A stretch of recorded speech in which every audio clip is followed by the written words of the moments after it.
Okay, as promised 2 days ago, I guess, if I'm not mistaken, I promised to tackle Luke chapter 21. Ito po ay verses 5 to 38. Marami-rami po ito. Similar po siya sa Mateo 24. Whole of it. Yung Matthew 24, whole of it. Pero ito, tumalon agad tayo ng 5 hanggang 38 dahil, ibang topic po kasi yung 1 to 4 dito. Okay? So, umpisahan na po natin. So, again, ito po ay isang tribulation at great tribulation na kabanata o chapter. Hindi sa atin ito. Okay? I'm so thankful na okay na po yung app ko ng Bible na Tagalog. So, Tagalog po tayo. Ano po? Okay? Hindi na po ako magbabanggit ng talata. Tatagal tayo. Basta, diretso po, 5 hanggang 38. May ilang tao namang nag-uusap tungkol sa templo. Pinag-uusapan nila ang naglalakihan at magagandang batong ginamit dito at ang mga palamuting inihandog ng mga tao. Kaya't sinabi sa kanila ni Jesus, darating ang panahon na ang lahat ng nakikita ninyong yan ay iguguho at walang matitirang magkakapatong na mga bato. So ito po yung tinatawag na nagandahan sa templo ang mga disipulos. Magara po, templo po yan ni Haring Herodes na pinagawa. Si Herodes po, isa po siyang pagano na naging hari doon sa, but hindi po may kakaila at maitatanggi. Mas kalinin mo tanong, napaka matalino niya pagdating sa mga istruktura. Napakaganda po ng second temple na ito. Okay? The temple Jesus knew. Okay? Ito po ang templong inabutan ng ating Panginoong Jesucristo na magsakatawang tao siya 2,000 years ago. Ito po ang nangyari. Sabi ni Jesus, darating ang panahon, iguguho lahat ng yan. Walang magkapatong bato na kapwa magkapatong ang matitira. Lahat iguguho. Yan ang sabi ng Panginoon. At ito po yung nagkaroon ng katuparan AD 70. Okay. 7. Tinanong nila si Jesus, Guro, kailan po mangyayari iyon? At ano ang magiging palatandaang iyon ay magaganap na? Sumagot si Jesus, mag-ingat kayo upang hindi kayo mailigaw ni numan. Marami ang darating sa aking pangalan at magsasabi, ako ang Kristo at dumating na ang panahon. Huwag kayong maniniwala sa kanila. So, ang verse na tinanong ng mga disipulos, Lord, kailan mangyayari lahat ng ito? Sabi niya, agad sumagot si Jesus, mag-ingat kayo upang hindi kayo mailigaw ni numan. Marami ang darating sa aking pangalan at magsasabi, ako ang Kristo. Okay, nais ko pong linawin sa inyo, maski ito po, double din po ang ano nito, double application po ito. Pwedeng i-apply po sa ating, ang dami pong false religion ngayon eh. Di ba? Ang dami po. So, pero ang pinag-uusapan kasi rito, ito po yung sa tribulation at great tribulation. Alam niyo po ba, magaganap ang great revival dito po sa darating na tribulation at great tribulation. Kaya ito po ay talaga po namang maraming mga false prophet, mga bulaang propeta magsisilitawan. Okay? So, kaya sabi niya, pag may magsasabi, ako ang Kristo, ayan, sabi niya, huwag kayong maniniwala. Okay? Tuloy-tuloy lang pambasa ko. 9. Huwag kayong mababagabag kung makakakita man kayo ng mga digmaan at mga rebelyon. Dapat munang mangyari ang mga iyon, subalit hindi darating kaagad ang wakas. See? Look at that. Ang palatandaan po kasi na talagang nasa end times na po sila during that time ay yung 7 taon lang ang tatagal noon. 7 years lang po eh. Kasi sabi ko nga po, ang rapture po para sa church. Nireveal lang yan kay Paul. Si Paul, si Pablo, lamang po ang pinag-revealan yan. Okay, wala kang makikita yan kila Pedro, kila Santiago, and so on and so forth. Kay Pablo lang inireveal. At uulitin ko, ang rapture ay hindi prophecy. Ito ay personal revelation ni Jesus kay Paul. Dahil si Paul, apostol nating mga hentil. At ang rapture ay para sa mga hentil. Okay. So, yun pong gusto ko sabihin po sa inyo. Yun. At sinabi pa niya, maglalaban-laban ng mga bansa at magdidigmaan ng mga kaharian. Naku po, matindi po ang mga digmaan during that time. Nuclear war po. Kaawawa, ha? kaawawa ang mga maiiwan sa rapture. I suggest, kung alam mo sa sarili mo na you will be left out, kung nangyari yan ngayon o mamaya, why don't you decide for the Lord right now? Decide for Jesus. Accept Him as your personal Lord and Savior. At natitiyak ko sa'yo, kaibigan, hindi ka maiiwan. Okay? Akalain mo sa panahong yon maglalaban-laban ang mga bansa at magdidigmaan ang mga kaharian. Kasi magkakalituhan na po ang mga tao during that time. Wala nang katinuan sa isip Ano po, tribulation yan Yung iba siguro hindi na makabili ng pagkain dahil ayaw magpatatak. Di ba? Yung iba naman po masyado ng nahihirapan na yung mga kingdom, yung mga kaharian during that time dahil panayang lindol, hindi na nila alam kung paano nila aayusin to at higit sa lahat, alam nila, masama pala ang Antichrist na yan. Yung Antikristo na yan, tutugisin sila. So talagang doble-doble na po yung kanilang mga So puro kasamaan na lang po during that time ang nasa isip ng bawat tao. 11 po tayo. Ito na po yung sinasabi ko, magkakaroon ng malalakas na lindol, taggutom, at mga salot sa iba't ibang dako. May lilitaw na mga kakilakilabot na bagay at mga kamanghamanghang kababalaghan buhat sa langit. Look at that. Magpapakita ng gilas ang false prophet. Kaya, yung false prophet po, ito yung katuwang o kapartner ng Antikristo. Okay, ito yung, mangdideceive sila ng husto. Pero tignan niyo po itong gusto kong pansinin ninyo, Magkakaroon ng malalakas na lindol. Actually po, itong gusto ko sabihin, nasabi ko na po doon sa previous vlog natin sa Matthew 24 na ang pinakamalakas na lindol sa buong kasaysayan ng buong sangkatauhan ay magaganap po sa Great Tribulation. Do you believe that? Magaganap po yan sa Great Tribulation. Ayan, tingnan nyo. Magkakaroon din ng taggutom. Mga salot sa iba't ibang dako, magkakaroon ng mga parang galis aso, yung mga galis na sa katawan ng mga tao. Kakaiba na po yan. Masama ang Great Tribulation. Kaya yung mga nagsasabi Great Tribulation ngayon, naku naman, pwede ba? Nakakapunta tayo sa market ng maayos, nakakapanood tayo ng sine. Masarap pa rin ang buhay natin. Hindi po ngayon yun. Futuristic po yan. 12. Ngunit bago mangyari ang lahat ng ito, tignan nyo, kayo'y dadakipin at uusigin. Kayo'y lilitisin sa mga sinagoga at ipapabilanggo. At dahil sa pagsunod ninyo sa akin, isasakdal kayo sa harap ng mga hari at mga gobernador.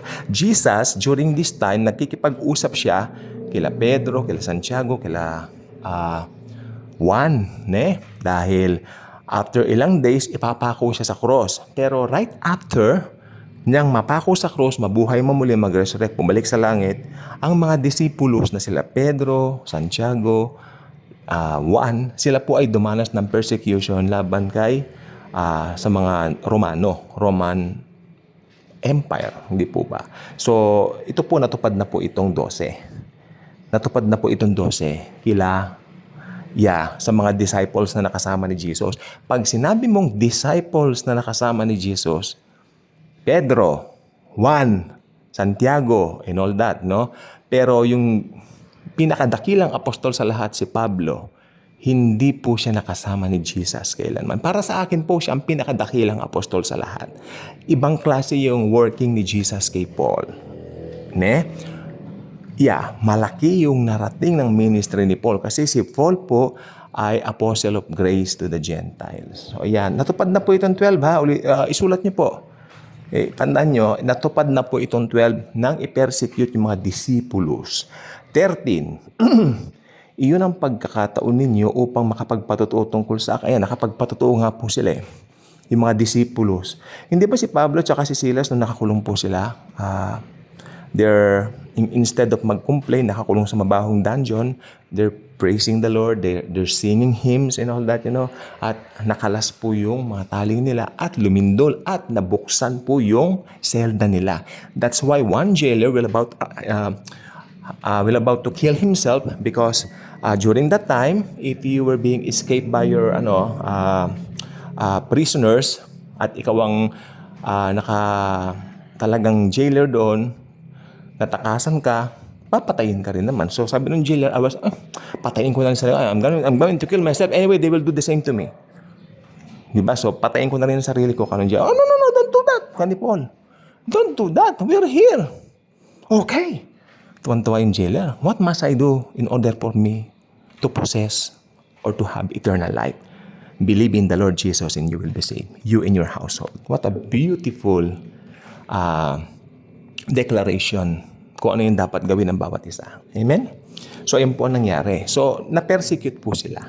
Hanggang, alam naman natin kung paano po namatay yung mga disipulos. Si Pedro, namatay po siya upside down. Siya po ay ipinako ng pabaligtad. Ayan ang tradition na sinasabi. But unfortunately, we're not going to tackle that more because we are focusing on the Great Tribulation. Okay. 14, ipanatag ninyo ang inyong kalooban at huwag kayong mabahala kung paano ninyo ipagtatanggol ang inyong sarili. Ayan, natupad na rin to, kahit 15 natupad na, sapagkat bibigyan ko kayo ng katalinuhan at ng pananalitang hindi kayang talunin o tutulan man o pabulaanan man ng sino man sa inyong mga kaaway. Napansin ninyo si Pedro, fisherman, pero nakikipag-usap sa mga matataas na tao. Si Pablo medyo hindi kasi si Pablo matalino Matalino si Pablo So kaya niyang i-depend ang sarili niya. So itong si Pedro, Santiago, mga walang pinag-aralan yan. Pero wow, what in the world? How in the world na ang gagaling nilang magsalita? That's the Spirit of the Lord nasa kanila. The Holy Spirit. Ginagabayan sila. Amen? Amen. So, yan po kamaganda. Natupad na po yung 15 rin, Actually, itong 15 pwedeng i-apply sa atin ngayon. Halimbawa, parang tayo, mga believers, sometimes nanliliit tayo, konti lang yung educational background natin, and yet, nakakapagtaka when we speak about the Word of God, bakit ang husay nating manalita na hindi kayang tutulan ng kahit na sino. Kahit na mas matanda sa atin yan o kahit pa na mga professional man yan. Wow. They cannot say a word, even a little bit, even a bit para kontrahin tayo. Why? Because there's something in us na nakikita nila na kakaiba. So natupad na po yan. Hanggang ngayon natutupad itong 15. So this is ipagkakanulo kayo ng inyong mga magulang, mga kapatid at mga kamag-anak at mga kaibigan at ipapapatay nila ang ilan sa inyo. Ayan, yung sinapit nila Pedro, pati nila Paul, Silas, yan. 17, kapopuotan kayo ng lahat dahil sa pagsunod sa akin. Tayo po yan hanggang ngayon sa panahon natin ngayon at sa panahon din ng tribulation, mangyayari din po ito dahil yung mga maboborn again during that time, kapopuotan ng Antikristo, ipapahanap ng Antikristo, hanapin sila, tugisin sila, tsugihin sila, tegihin sila. Yan sa mga Antikristo. Okay, papahanap sila. Magtatago po sila sa Petras. Yung Petras po, mabatong place yan. Napuntahan niya ng tiyahin ko nung pumunta siya sa Israel. Ang pasalubong nga sa akin, mga bato galing ng Galilee. Isang Bible na galing sa, maliit lang mga letra, pero I kept it because, galing ng Israel. Diba? Pero sabi ko naman, makakarating din ako sa Israel pag naghahari na ang Panginoong Hesukristo. Okay. So hanggang ngayon, kinapaupuotan po tayo ng mga hindi mananampalataya. Applicable po ito sa lahat ng panahon. Yung panahon ng mga disipulos, itong 17 po, tignan nyo. Applicable ito sa panahon ng mga disipulos, sa panahon natin ngayon, Church Age, at sa panahon ng, tribulation at great tribulation. Okay? Mas matindi sa tribulation at great tribulation. Kapupuutan sila ng Antichrist. 18. Ngunit hindi kayo malalagasan kahit isang hibla ng buhok. Yes. Hindi kayo malalagasan. Ibig sabihin, makakapagtago sila. I-protect sila ni Jesus. Kasi ako naniniwala ako itong 18. Ngunit hindi kayo malalagasan kahit isang hibla ng buhok. Kasi magse-second coming na si Jesus Kaya ililigtas po sila mga Hudyo. May covenant si Jesus sa mga Jews. Dahil si Jesus po isang Hudyo. Amen? Okay, 19. Sa inyong pagtitiis ay maliligtas ninyo ang inyong buhayan. Talaga magtitiis sila dahil magtatago sa Petras. Yung Petras po, alam po ba ninyo? Okay, let me demonstrate Petras. Okay, mamaya after hearing this vlog, so you might as well go to Google and Google it and find it for yourself. Tingnan po ninyo. Ang Petras po ay ang kakasya lang po roon ay isang kotse. Sa mga daanan ng kotse lang kakasya. Hindi magkakasya ang mga tangke. Kaya kung magpapatugis ang Antikristo using some tangke, hindi po papasok ang tangke. Talaga makakapagtago po ang mga Jews. Jesus already put Petras there, that place there. Dahil alam ni Jesus, darating yung Great Tribulation para sa mga Jews. Okay, 20. 20. Kapag nakita ninyo, ganun pala pag dire-diretso yung Bible study, that's fine. 20. Kapag nakita ninyong napapaligiran na ng mga hukbo ang Jerusalem, tandaan ninyo, malapit na ang pagkawasak nito. Ito po ang ating, I think ito po ay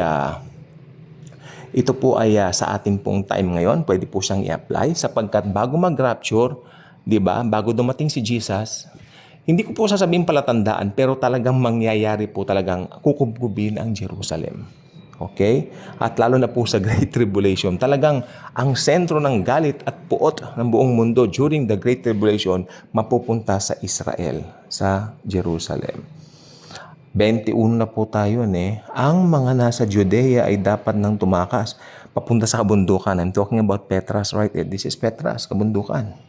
Yeah, sapagkat ito ang pinakamalapit na mga kabundukan din sa Jerusalem, Israel. Ang mga nasa bayan ay dapat nang lumabas at ang mga nasa bukid ay huwag nang pumasok sa bayan. Ibig sabihin po, ligtas mo ng sarili mo. Kanya-kanyang diskarte po ang gagawin ng mga tao during the Great Tribulation. Kaya sabi ko sa inyo, huwag niyong sasabihin ngayon ng Tribulation at ngayon ng Great Tribulation. Imposible po. Napakahirap mamuhay during that time. Hindi po biro yun.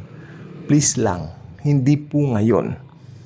Nung COVID po, maraming nang aaway sa amin. Ba't daw kami nagpabakuna?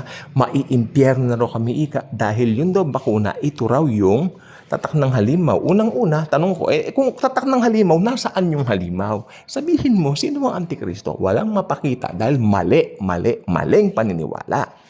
Diba? Kaya mag-aral po kayo para hindi kayo maligaw ng mga yan. Okay? Kaya may ganito po tayo. I suggest ulit-ulitin nyo itong video ito. Mahalaga po ito. At bago nyo po ulitin ang video ito, ilagay na po nyo sa mind nyo na ito ay Great Tribulation verse. Or should I say Great Tribulation chapter. Yes. Okay? 22. Sapagkat iyon ang araw ng pagpaparusa bilang katuparan ng mga sinasabi ng kasulatan. Kaya naman pala, ito ay naisulat na. Naihula. Alam niyo, may sabihin po ako sa inyo. Pag hinula ng Biblia, magluwat man, magtagal man, matutupad at matutupad. Okay, may nakalagay po sa 1 Peter, sabi ni Pedro, in the last days, there will be a lot of scoffers. Nasaan na ang ipinangakong pagdating ng Panginoon? Nasaan na? Wala pa. Alam niyo, mga pinsan ko, mga unbeliever kong pinsan, kuya, rapture na. Mga ganon. Ano, rapture na ba? Ganon po sila. Tumatawa lang ako, sabi ko, sige lang. Pero don't get me wrong Sinerang ko po ng gospel yan, tinatawanan ako. Sabi ko, I cannot trample your word, Panginoon. Hindi ko ihahagis ang salita mo sa mga baboy.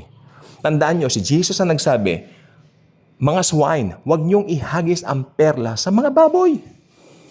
Hindi po ako, I'm not harsh by saying that si Jesus ang nagsasabi niyan, not me.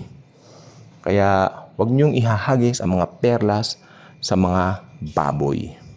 Please lang. 23. Kawawa ang mga nagdadalang tao at ang mga nagpapasuso sa mga araw na iyon. Dahil magkakaroon ng malaking kapighatian sa lupaing ito bilang pagpaparusa ng Diyos sa bansang ito, ang bansang Israel. Bakit po parurusahan ng Diyos ang Israel? May binanggit ang Panginoong Hesukristo, sabi niya, dumating ang Diyos sa inyo, ang Diyos anak, siya yon, si Jesus yan, ngunit inyo siyang dinedma. Inyo siyang hindi pinansin, bagkus pinatay ninyo sa krus. Diba? So, meron pong katapat lahat. Because they rejected their own Messiah, nabuksan po sa ating mga hintil ang biyaya. Pero may plano po ang Diyos sa mga Hudyo. Mahal niya ang mga Hudyo. Dahil si Jesus ay isang Hudyo. Yes, ano ba tayo? Yeah. 24 na po tayo, yung app ko. Mamamatay sila sa tabak at ang iba'y ayan na sinasabi ko, mamamatay sila sa tabak at ang iba'y dadalhin bihag sa lahat ng bansa. Ang Jerusalem ay yuyurakan ng mga hintil hanggang sa matapos ang panahong itinakda sa kanya. Okay, magtutok po tayo sa 24 mga kaibigan. magtutok tayo sa 24. Hayaan nyo tumagal ito. Mahaba ang memory ng cellphone ko ngayon dahil marami akong dinilit. Magtutok tayo dito sa 24. Mahalaga ito. Okay? Ito ang talagang bibigyan natin. Okay. Mamamatay sila sa tabak at ang iba'y dadalhing bihag sa lahat ng bansa. Yung mamamatay po sa tabak, ito po yung mga nagdesisyong magpapapugot na ng ulo sa Panginoon. Hallelujah, palakpakan natin sila. Maski hindi natin kilala yung mga tribulation sales. Let's give them a big hand. Clap, clap, clap, clap. Clap your hands, clap your hands. Okay. I love them, I love them. Mamamatay sila sa tabak at ang iba'y dadalhing bihag sa lahat ng bansa o bansa. Ang Jerusalem ay yuyurakan ng mga hentil. Let's just it. Ang Jerusalem ay yuyurakan ng mga hentil hanggang matapos ang panahong itinakda sa kanila. Paano yuyurakan ng Jerusalem? Tandaan nyo, naka-place sa Jerusalem ang third temple. Aakyat ng Antikristo, papanik sa pinakarurok nito at sasabihin, I am God Almighty. At inuutusan ko kayo, magpatatak kayo ng 666. Yon. Ang sino mang hindi susunod, mahahanap ko dahil meron akong microchips na nakakadetect sa buong mundo. Ha, ha, ha, ha. Yun. Ganun po ang mangyayari. Okay? So, yuyurakan ang dakilang lungsod, ang dakilang templo dahil sa Antikristo. Okay? Yun po yan, ha? Ito po yung tinatawag na paglapastangang walang pangalawa ng Antikristo sa templo. 25. Magkakaroon ng mga palatandaan sa araw, sa buwan, at sa mga bituin sa lupa. Ang mga bansa ay masisindak at malilito dahil sa ugong at mga daluyong ng dagat. Maririnig nila ang mga ugong at daluyong ng dagat. Nakakatakot po, waves. Pag lumindol po, talaga magkaka-tsunami all over the whole earth, the whole world. 28. Ang mga tao'y hihimatayin sa takot dahil sa pag-iisip sa mga kapahamakan darating sa sanlibutan sapagkat mayayanig ang mga kapangyarihan ng langit. Ito po yung greatest earthquake of all time. 27. Sa panahong yon, makikita nila ang anak ng taong dumarating sa mga alapaap at may kapangyarihan at dakilang karangalan. Paano ba nila makikita si Jesus? Jesus is God. Si Jesus ay makikita sa Pilipinas, sa Amerika, sa China, makikita rin po siya sa Europe sapagkat siya ay Diyos. Pag tumingala sila, makikita na, ay, dumarating na. Pero yung ibang hindi nakakilala sa Lord, akala nila, alien yan, di ba? Okay. 28. Kapag nagsimula ng mangyari ang mga ito, magalak kayo sapagkat malapit na ang inyong katubusan. Yes. I love it. Maliligtas po ang mga Hudyo. Kaya kung gusto niyo mabasa kung paano yung mangyayari doon, punta kayo sa Zechariah chapter 14. Tatalakayin din natin yan. Huwag kayong mag-alala. Darating tayo dyan. Okay? Alam ko sabihin na kayo, pero one at a time. Relax lang kayo, okay? 29. At sinabi sa kanila ni Jesus ang isang talinghaga, tingnan ninyo ang puno ng igos at iba pang punong kahoy. Kapag nagkakadahon na ito, alam ninyong malapit na ang tag-araw. Gayun din naman, kapag nakita ninyong nangyayari na ang mga sinabi ko, nalalaman ninyong malapit na ang paghahari ng Diyos. Okay, paghahari ng Diyos means yung millennial reign, millennial kingdom. Amen? Amen. Hindi po pwedeng mangyari yung paghahari ng Diyos ay rapture sapagkat sa araw ng rapture, Jesus will get us. His bride, His believers, the born-again Christians. Palakpakan natin si Jesus. Hallelujah. Thank you, Jesus. Sa iyo lahat ng papuri karangalan. Hallelujah. Thank you, Jesus. Okay. So, yan po yan. Saan na ba ako? O yun. Ayun, yung sa puno ng igos. Ewan ko, nakakita na ba kayo ng puno ng igos? I am not familiar with that. 30. Kapag nagkakadahon na ito, alam ninyong malapit na ang araw. Diba? Gayun din naman, kapag nakita ninyong nangyayari na ang sinabi ko, malalaman ninyong malapit na ang paghahari ng Diyos. Kasi punong-puno po ng palatandaan ang second coming ni Jesus at ang millennial reign. Kasi pag nag-rapture po, bumilang ka lang ng 7 taon, hindi ba? Bumilang ka ng 7 taon from rapture, yan. At doon sa 7 taon yun, ang daming senyales. Antikristo, lilitaw. Lalapastanganin ng templo, ipapatigil niya yung pagsakripisyo. Amen? Magkakaroon ng malalakas na lindol, tsunami. At iba pa. Di ba? Patatak ng 666, papupugutan ng uli mga tribulation, kasi ang daming senyales eh. Mangyayari lahat yun sa Great Tribulation. Amen? Pero bago mag-rapture, wala pong palatandaan. Ang rapture po kasi imminent po siya. Ibig sabihin ng imminent, mangyayaring biglaan anytime. So, ganun pong ibig sabihin yan. Malapit tayong matapos. Tandaan ninyo, magaganap ang lahat ng ito bago mamatay ang lahat ng taong nabubuhay sa sanlibutan ito. Lilipas ang langit at ang lupa, ngunit ang aking mga salita ay mananatili magpakilaman. Wow, this is a very powerful verse na pinanghahawakan ko. Kapag sometimes mga problema ako sa buhay, sabi ko, hindi bali, ang pangako ni Jesus, tapat. Di ba? Ang kanyang mga salita, tapat. Mangyayari. Kaya hindi kami binigo ni Lord Jesus. Lagi po siyang may provision sa amin. Pinangahawakan namin ang kanyang mga salita. Itong 33, I love this. Ang katakawan, paglasing at kabalisahan sa buhay na ito ay alisin na sa inyong isip. Mag-ingat kayo at baka bigla kayong abutan ng araw na iyon. Yes. Ito po yung mga taong masyado ng sakim during that time, no? At sila po ay lagi na lang pong puro masama ang iniisip, di ba? At baka abutan sila ng second coming, maiimpyerno na po silang talaga. Natulad ng isang bitag, sapagkat ang pagdating ng araw na yon ay sa lahat ng tao. Yan. Di ba? Sapagkat darating ang araw na yon sa lahat ng mga tao sa mundo. Walang makakaligtas po doon. In fact, pagkatapos po noon, white throne judgment na po. Bubuhayin po. Ay, hindi pa white throne judgment. Ibig sabihin po, ikakas na po sa lake yung Antichrist at yung false prophet. Umpisa na po yon. Amen? Bago mag-millennial reign. Okay. 36. Kaya't maging handa kayo sa lahat ng oras. Lagi ninyong idalangin na magkaroon kayo ng kalakasan upang makaligtas kayo sa lahat ng mangyayaring ito. Okay. Itong 36, para po ito sa mga maiiwan sa rapture. Doon sa daranas ng tribulation at great tribulation. Okay, kaya may payo po si Jesus. Kaya't maging handa kayo sa lahat ng oras. Lagi ninyong idalangin na magkaroon kayo ng kalakasan. Yung pala ang tip ni Jesus sa mga maiiwan. No? Magdasal kayo at lagi kayong mimingi ng kalakasan sa Diyos, sa Panginoon. Okay? At sabi niya, upang makaligtas sa lahat ng mangyayaring ito at makaharap kayo sa anak ng tao. Pero bago sila makaharap sa anak ng tao kay Jesus, magpapugot muna sila ng ulo. Araw-araw si Jesus, ito na yan, balik na 2,000 years ago ito.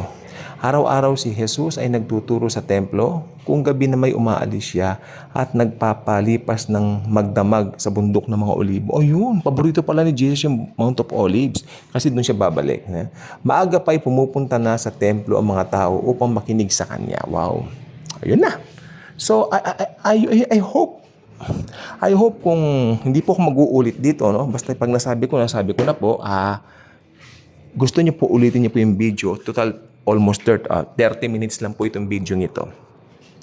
30 minutes inabot tayo kasi mahalaga po ito. I hope ulit-ulitin niyo ito. Hindi kayo malilito. Again, yung Luke chapter 21 verses 5 to 36. Hanggang 36 lang kung tutuusin. Kasi yung 37, 38, balik na po sa panahon ni Jesus yon. So, chapter 21 verses 5 to 36 ng aklat ng Luke ay isa pong tribulation chapter at great tribulation chapter. Hindi yan sa panahon natin. Although meron pong iba doon, applicable din po sa atin sapagkat double po ang application. Okay? Bye-bye. Jesus truly loves us all.